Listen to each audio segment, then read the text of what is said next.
जय हिंद दोस्तों, आप सभी का स्वागत है आपका अपना YouTube channel Jha exam page पर। दोस्तों, आज हम भारतीय संविधान के बहुत ही महत्वपूर्ण प्रश्न लेकर के आए हैं जो हर एक एग्जाम में पूछा जाता रहा है। और एक एक करके आप इस क्वेश्चन को देखिए मेरे साथ और इसकी तैयारी कीजिए।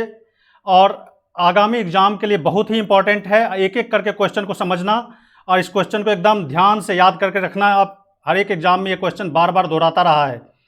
तो दोस्तों, हम एक एक करके क्वेश्चन को लेंगे, लेकिन आपसे गुजारिश है कि अभी तक आपने यदि इस चैनल को सब्सक्राइब नहीं किया है तो इस चैनल को जरूर सब्सक्राइब कर दें और अंत तक वीडियो में बने रहिए। बहुत ही अच्छा क्वेश्चन है जो आपके मस्तिष्क में एकदम छा जाएगा और एग्जाम में आप एक दो क्वेश्चन तो करके ही आएंगे इस चैप्टर से। तो आप इसको ज़रूर सब्सक्राइब करें। वीडियो पसंद आए तो इसे लाइक ज़रूर करना, कमेंट करके हमें ज़रूर बताना। हम एक एक करके क्वेश्चन को लेते हैं।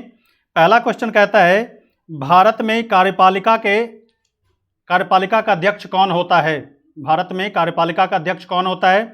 पहला है राष्ट्रपति, दूसरा है प्रधानमंत्री, तीसरा है विपक्ष का नेता, चौथा है भारत सरकार का मुख्य सचिव। भारत में कार्यपालिका का अध्यक्ष कौन होता है? तो भारत में कार्यपालिका का अध्यक्ष जो होता है वो कौन होता है? राष्ट्रपति। तो हमारा आंसर यहाँ पर कौन सा सही होगा? ए सही होगा, राष्ट्रपति। दूसरा है, राष्ट्रपति पद के चुनाव के संबंधी विवाद किसे निर्देशित किया जाता है? राष्ट्रपति पद से जुड़ा हुआ कोई यदि समस्या आती है, कोई विवाद खड़ा होता है तो इसको कौन सुलझाता है? पहला है संसदीय समिति, दूसरा है लोकसभा का सदस्य, तीसरा है निर्वाचन आयोग, चौथा है उच्चतम न्यायालय। तो राष्ट्रपति पद के से संबंधित यदि किसी भी तरह का विवाद खड़ा होता है चुनाव से संबंधित तो उसका जो निपटारा करता है वो करता है उच्चतम न्यायालय। तो हमारा आंसर यहाँ पर क्या होगा? डी हमारा आंसर सही होगा। अगला क्वेश्चन है, भारतीय सेवाओं का सर्वोच्च सेनापति होता है। ये सेवा नहीं है, यहाँ पर सेना है। भारतीय सेनाओं का सर्वोच्च सेनापति होता है, यानी भारतीय सेना का सर्वोच्च कमांडर कौन होता है? सेना का सर्वोच्च कमांडर कौन होता है? तो यहाँ पर ऑप्शन दिया हुआ है, राष्ट्रपति, दूसरा है उपराष्ट्रपति, तीसरा है रक्षा मंत्री, चौथा है फील्ड मार्शल। भारतीय सेनाओं का सर्वोच्च सेनापति होता है कौन? तो बताइए, राष्ट्रपति। राष्ट्रपति भारतीय सेनाओं का सर्वोच्च सेनापति होता है, सुप्रीम कमांडर होता है सेनाओं का। तो राष्ट्रपति यहाँ पर हमारा आंसर होगा, ये आंसर हमारा सही होगा। अगला है, निर्विरोध चुने जाने वाले एकमात्र राष्ट्रपति थे। निर्विरोध चुने जाने वाले एकमात्र राष्ट्रपति कौन थे? इसमें से चार ऑप्शन दिए गए हैं। पहला है राजेंद्र प्रसाद, दूसरा है ज्ञानी जैल सिंह, तीसरा है नीलम संजीव रेड्डी, चौथा है एपीजे अब्दुल कलाम। तो निर्विरोध चुनाव जीतने वाले एकमात्र राष्ट्रपति थे नीलम संजीव रेड्डी। तो यहाँ पर हमारा आंसर क्या हो जाएगा? सी, नीलम संजीव रेड्डी निर्विरोध चुनाव जीते थे। तो हमारा आंसर क्या हो जाएगा? नीलम संजीव रेड्डी। अगला क्वेश्चन है, राष्ट्रपति पर महाभियोग का आरोप संसद के किस सदन द्वारा लगाया जाता है? राष्ट्रपति पर महाभियोग का आरोप किस सदन में लगाया जाता है? किस सदन के द्वारा लगाया जाता है? पहला है राज्यसभा, दूसरा है लोकसभा, तीसरा है संसद के किसी भी सदन द्वारा, चौथा है उपयुक्त में से कोई नहीं। राष्ट्रपति पर महाभियोग का आरोप संसद के किस सदन में लगाया जाता है? संसद के किसी भी सदन में प्रस्ताव लाया जाता है।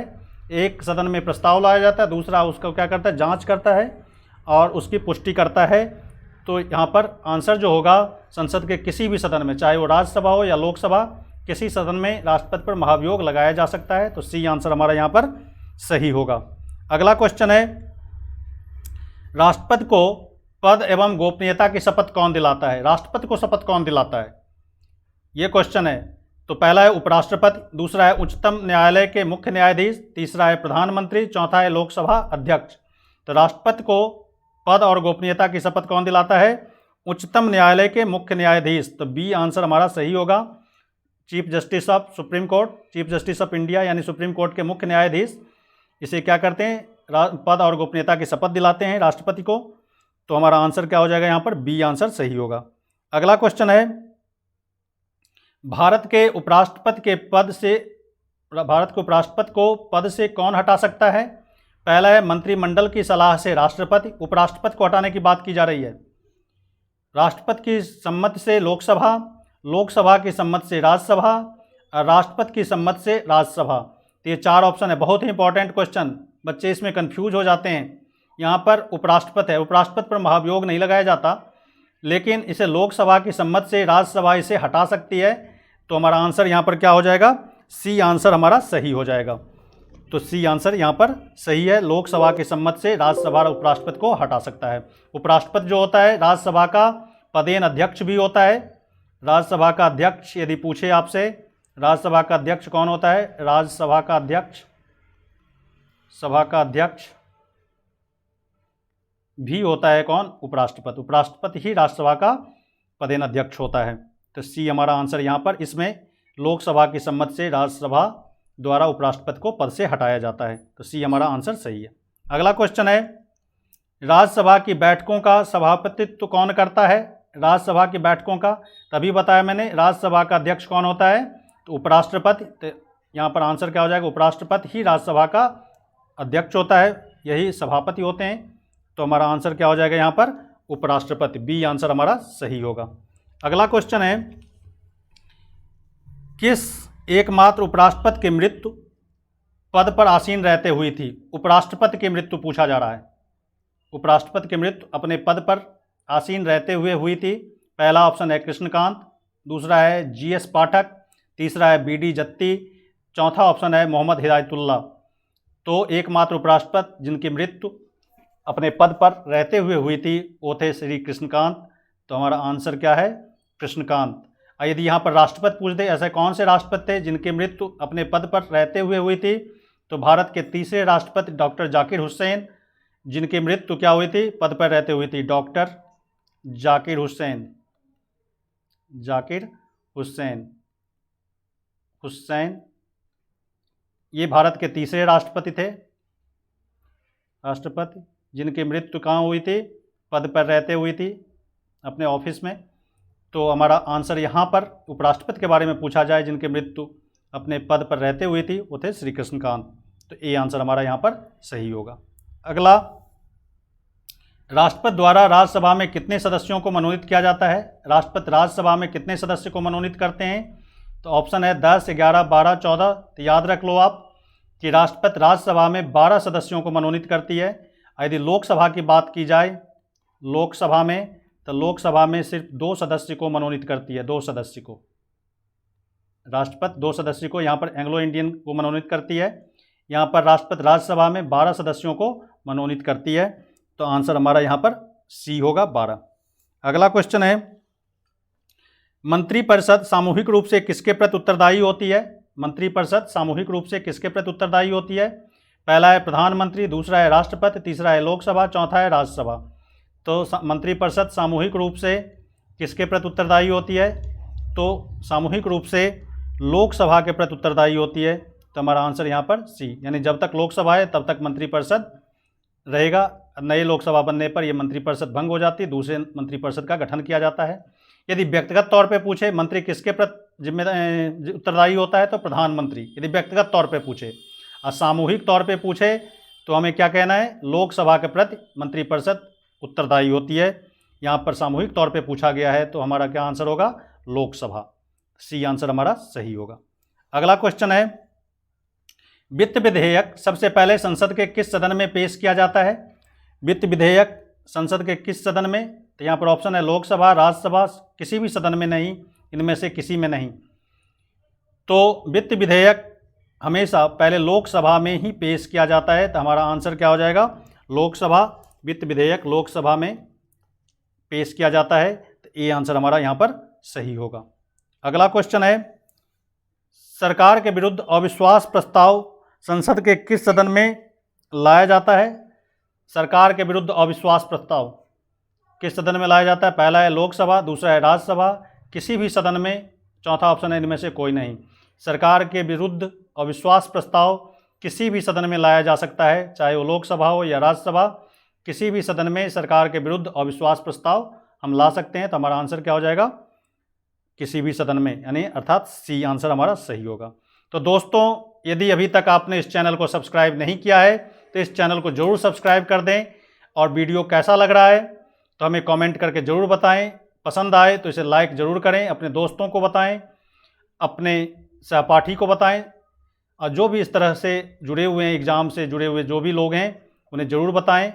हम लेते हैं अगला क्वेश्चन, और इसको एक देखिए अगला क्वेश्चन, इसका जवाब दीजिए आप। लोकसभा का विघटन कौन कर सकता है। लोकसभा को खंडित करना हो, विघटन करना हो तो कौन कर सकता है? पहला ऑप्शन है राष्ट्रपति, दूसरा है प्रधानमंत्री, तीसरा है गृह मंत्री, चौथा है लोकसभा अध्यक्ष। तो लोकसभा का विघटन कौन करता है? राष्ट्रपति। तो हमारा आंसर क्या हो जाएगा? राष्ट्रपति लोकसभा का विघटन कर सकता है। तो हमारा आंसर ए होगा यहाँ पर सही। अगला है लोकसभा का नेता कौन होता है? तो आपको पता है कि लोकसभा का नेता कौन होता है। तो यहाँ पर ऑप्शन दिया हुआ है विपक्ष का नेता, पहला प्रधानमंत्री, तीसरा है लोकसभा अध्यक्ष, चौथा है गृह मंत्री। तो लोकसभा का नेता प्रधानमंत्री होता है। बहुमत दल के नेता ही प्रधानमंत्री होते हैं लोकसभा में। तो लोकसभा का जो नेता होता है वो कौन होते हैं? प्रधानमंत्री। तो यहाँ पर हमारा आंसर क्या हो जाएगा? बी सही हो जाएगा। अगला क्वेश्चन है राज्यों में राज्यपाल की नियुक्ति कौन करता है? राज्यों में राज्यपाल की नियुक्ति, गवर्नर की नियुक्ति की बात की जा रही है, अपॉइंटमेंट की। तो पहला ऑप्शन है प्रधानमंत्री, दूसरा है राष्ट्रपति, तीसरा है गृह मंत्री, चौथा ऑप्शन है भारत के मुख्य न्यायाधीश। तो राज्यों में राज्यपाल की नियुक्ति कौन करता है? राष्ट्रपति। तो हमारा आंसर क्या हो जाएगा? बी आंसर यहाँ पर सही हो जाएगा। अगला क्वेश्चन है किस राज्य में विधानसभा सदस्यों की संख्या सर्वाधिक है? जितने भी स्टेट हैं उसमें से विधानसभा के सदस्यों की संख्या किस स्टेट में सबसे ज़्यादा है, पूछा जा रहा है यहाँ पर। पहला है उत्तर प्रदेश, दूसरा है बिहार, तीसरा है आंध्र प्रदेश, चौथा है तमिलनाडु। तो उत्तर प्रदेश में विधानसभा की सदस्यों की संख्या सबसे ज़्यादा है। विधानसभा में यहाँ पर 403 सदस्य निर्वाचित होते हैं और एक सदस्य यहाँ पर राज्यपाल द्वारा मनोनीत किया जाता है एंग्लो इंडियन के लिए। तो इतने सदस्य 403 प्लस 1 टोटल 404 सदस्य हैं, जिसमें 403 पे चुनाव होते हैं, एक राज्यपाल के द्वारा मनोनीत किया जाता है उत्तर प्रदेश में। तो सबसे बड़ा विधानसभा यही है, इसकी सदस्यों की संख्या सबसे ज़्यादा है। उत्तर प्रदेश हमारा यहाँ पर आंसर होगा। अगला क्वेश्चन है राष्ट्रीय विकास परिषद की बैठक में राज्य का प्रतिनिधित्व कौन करता है? राष्ट्रीय विकास परिषद में राज्य का प्रतिनिधित्व कौन करता है? पहला ऑप्शन है मुख्यमंत्री, दूसरा है राज्यपाल, तीसरा है कैबिनेट सचिव, चौथा है विधानसभा। तो यहाँ पर आंसर क्या हो जाएगा? मुख्यमंत्री। राष्ट्रीय विकास परिषद की बैठक में राज्य का प्रतिनिधित्व कौन करता है? तो मुख्यमंत्री। यदि इसकी गठन की बात करें तो ये 8 अगस्त को 1952 को राष्ट्रीय विकास परिषद का गठन किया गया था। तो ये भी याद रखना है, 1952 में राष्ट्रीय विकास परिषद का गठन किया गया था। तो ये इसका राज्य की तरफ से जो प्रतिनिधित्व करते हैं वो होते हैं मुख्यमंत्री। तो हमारा यहाँ पर ऑप्शन क्या हो जाएगा? ये आंसर सही होगा। अगला क्वेश्चन है भारत के सर्वोच्च न्यायालय के न्यायाधीश की कितनी उम्र तक अपने पद पर बना रह सकता है? कितने वर्ष तक सेवा दे सकते हैं सर्वोच्च न्यायालय के न्यायाधीश? पहला ऑप्शन है 60 वर्ष, दूसरा है 62, तीसरा है 64 वर्ष और चौथा ऑप्शन है 65 वर्ष। तो सर्वोच्च न्यायालय के न्यायाधीश 65 वर्ष तक अपनी सेवा दे सकते हैं न्यायालय में। तो हमारा आंसर यहाँ पर सी आंसर सही होगा। तो 65 वर्ष, सॉरी डी आंसर हमारा सही होगा, 65 वर्ष। डी आंसर के साथ आप जाएंगे, 65 वर्ष तक सर्वोच्च न्यायालय के न्यायाधीश अपनी सेवा दे सकते हैं। अगला क्वेश्चन है सर्वोच्च न्यायालय के प्रथम मुख्य न्यायाधीश कौन थे? सर्वोच्च न्यायालय के प्रथम मुख्य न्यायाधीश यहाँ पर दिया हुआ है ऑप्शन एच.जे. सारस्वत, दूसरा ऑप्शन है एच.जे. कानिया, तीसरा ऑप्शन है एच.एस. सीकरी, चौथा है वाई.वी. चंद्रचूड़। तो सर्वोच्च न्यायालय के प्रथम मुख्य न्यायाधीश थे मिस्टर हीरालाल कानिया। तो ये एच.जे. कानिया यहाँ पर हमारा आंसर हो जाएगा, बी आंसर हमारा सही होगा। अगला क्वेश्चन है संविधान की व्याख्या करने का अंतिम अधिकार किसे प्राप्त है? संविधान की व्याख्या अंतिम अधिकार किसे प्राप्त है अंतिम रूप से? तो लोकसभा अध्यक्ष का, दूसरा राष्ट्रपति के पास, तीसरा सर्वोच्च न्यायालय, चौथा है महान्यायवादी। तो संविधान की व्याख्या करने का अंतिम अधिकार सर्वोच्च न्यायालय के पास है। तो हमारा आंसर यहाँ पर क्या हो जाएगा? सी आंसर हमारा सही हो जाएगा। अगला क्वेश्चन है भारत में सर्वोच्च न्यायालय की स्थापना हुई थी। भारत में सर्वोच्च न्यायालय की स्थापना कहता है 1950 के संसद के अधिनियम द्वारा, दूसरा है भारतीय स्वतंत्रता अधिनियम 1947 के द्वारा, तीसरा है भारतीय संविधान के द्वारा, चौथा है भारत सरकार अधिनियम 1935 के द्वारा। तो सर्वोच्च न्यायालय की स्थापना जो हुई थी भारत सरकार अधिनियम 1935 के द्वारा। तो ये हमें याद रखना है, सर्वोच्च न्यायालय की स्थापना 1935 के भारत सरकार अधिनियम। तो डी आंसर हमारा यहाँ पर क्या हो जाएगा, सही हो जाएगा। तो डी आंसर हमारा सही है। अगला क्वेश्चन है, मुख्यमंत्री की नियुक्ति किसके द्वारा की जाती है? मुख्यमंत्री की नियुक्ति किसके द्वारा की जाती है? तो यहाँ पर ऑप्शन दिया हुआ है, राष्ट्रपति, प्रधानमंत्री, राज्यपाल और विधानसभा अध्यक्ष। तो मुख्यमंत्री की नियुक्ति किसके द्वारा की जाती है? तो यहाँ पर ऑप्शन आप लगा लें, राज्यपाल ही शपथ दिलाते हैं उसे। तो सी आंसर हमारा यहाँ पर सही होगा। अगला क्वेश्चन है, सर्वोच्च न्यायालय के न्यायाधीशों की संख्या में वृद्धि करने की शक्ति किसके पास है? सर्वोच्च न्यायालय में न्यायाधीशों की संख्या कौन बढ़ा सकता है? पहला ऑप्शन है राष्ट्रपति, दूसरा है संसद, तीसरा है प्रधानमंत्री, चौथा है विधि मंत्रालय। तो सर्वोच्च न्यायालय में न्यायाधीशों की संख्या की वृद्धि करने की शक्ति संसद के पास है। तो हमारा आंसर क्या हो जाएगा, सांसद। बी आंसर हमारा सही होगा। अगला क्वेश्चन है, भारत में न्यायपालिका है, न्यायपालिका के बारे में पूछा जा रहा है। पहला है स्वतंत्र, दूसरा है संसद के अधीन, तीसरा है सामूहिक, चौथा है व्यावहारिक। तो भारत की न्यायपालिका पूर्ण रूप से स्वतंत्र है। तो ए आंसर हमारा यहाँ पर सही होगा। तो ए के साथ यहाँ पर हम लोग चलेंगे। अगला क्वेश्चन है, कोई राज्य निम्नलिखित में से किसके बिना अस्तित्व में नहीं रह सकता? इनमें से कौन सी चीज़ें हैं जो बहुत ही ज़रूरी है राज्य होने के लिए? तो पहला है लोकतांत्रिक सरकार, संसदीय सरकार, राष्ट्रपति की सरकार और किसी भी प्रकार की सरकार। तो ये चार ऑप्शन है, चारों सरकार की बात की जा रही है। तो किसी भी प्रकार की सरकार हो, चाहे राजतंत्र हो या लोकतंत्र हो या फिर सैनिक शासन हो, किसी भी तरह की सरकार का होना राज्य के लिए बहुत ही ज़रूरी है। तो यहाँ पर यदि इस चारों में ऑप्शन ढूंढें हम, तो किसी भी प्रकार की सरकार राज्य के अस्तित्व के लिए के बिना नहीं रह सकती। तो वही कहता है यहाँ पर आंसर क्या हो जाएगा, किसी भी प्रकार की सरकार। तो आंसर हमारा यहाँ पर क्या हो जाएगा, डी आंसर हमारा सही हो जाएगा। अगला है, भारतीय संविधान में समवर्ती सूची किसके संविधान से ली गई है? तो समवर्ती सूची की बात की जा रही है। जैसा कि आपको पता होगा कि भारत के संविधान में बहुत सारी चीज़ दूसरे देशों के ली गई है, बहुत सारी व्यवस्थाएं जो अन्य देशों के संविधान में जो अच्छी चीज़ें थी उसको हमने ग्रहण किया। तो जैसे संयुक्त राज्य अमेरिका यहाँ पर दिया हुआ ऑप्शन, कनाडा दिया हुआ है, जर्मनी दिया हुआ है, ऑस्ट्रेलिया दिया हुआ है। तो समवर्ती सूची की बात करें हम कॉन्करेंट लिस्ट की, तो ये ऑस्ट्रेलिया से लिया गया है कॉन्करेंट लिस्ट। तो हमारा आंसर यहाँ पर क्या हो जाएगा, ऑस्ट्रेलिया। समवर्ती सूची को कॉन्करेंट लिस्ट कहते हैं। इसमें ऐसे विषय होते हैं जिस पर कानून केंद्र और राज्य सरकार दोनों अलग अलग बना सकते हैं। यदि दोनों एक ही विषय पर कानून बनाए हैं तो केंद्र सरकार की कानून यहाँ पर क्या होती है, मान्य होती है। तो इस समवर्ती सूची में जो भी विषय हैं केंद्र और राज्य दोनों कानून बना सकते हैं। तो ये व्यवस्था ऑस्ट्रेलिया से ली गई है। तो हमारा आंसर यहाँ पर क्या हो जाएगा, ऑस्ट्रेलिया। समवर्ती सूची ऑस्ट्रेलिया का। अगला क्वेश्चन है, सरकारी संपत्ति को नष्ट न करना क्या है? पहला ऑप्शन है सकारात्मक कर्तव्य, दूसरा है कानूनी कर्तव्य, तीसरा है नागरिक कर्तव्य, चौथा है निषेधात्मक कर्तव्य। तो सरकारी संपत्ति को नष्ट न करना ये क्या है? तो ये नागरिक कर्तव्य है। तो हमारा आंसर यहाँ पर सी होगा, नागरिक कर्तव्य। सरकारी संपत्ति को नष्ट न करना नागरिक कर्तव्य है। तो सी आंसर यहाँ पर सही है। अगला क्वेश्चन है, संविधान की मसौदा समिति के समक्ष प्रस्तावना किसके द्वारा प्रस्तुत की गई थी?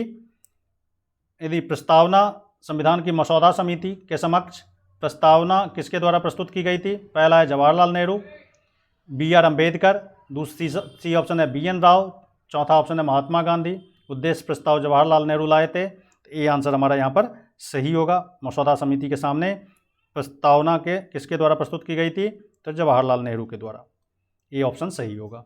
अगला क्वेश्चन है, लोकसभा के लिए सबसे पहले आम चुनाव कब आयोजित हुए थे? यानी पहला आम चुनाव आज़ाद भारत में पहला आम चुनाव कब हुआ था? ऑप्शन है 1950-51, दूसरा है 51-52, तीसरा है 52-53 और चौथा ऑप्शन है 1956 और 57। तो पहला आम चुनाव 1951-52 में हुआ था। ये थोड़ा लंबा खिंच गया था, 51 में शुरू हुआ था, अब 52 तक चला था। तो हमारा आंसर यहाँ पर क्या हो जाएगा, बी आंसर हमारा सही होगा। तो दोस्तों आज इस वीडियो में बस इतना ही, और आप हमें कमेंट करके ज़रूर बताएं कि वीडियो पसंद आया कि नहीं। यदि आपने इस वीडियो को देखा है तो कमेंट करके ज़रूर हमें बताइए, और अभी तक यदि आपने चैनल को सब्सक्राइब नहीं किया है तो इस चैनल को ज़रूर सब्सक्राइब कर दें। आज इस वीडियो में इतना ही। Thank you very much. जय हिंद।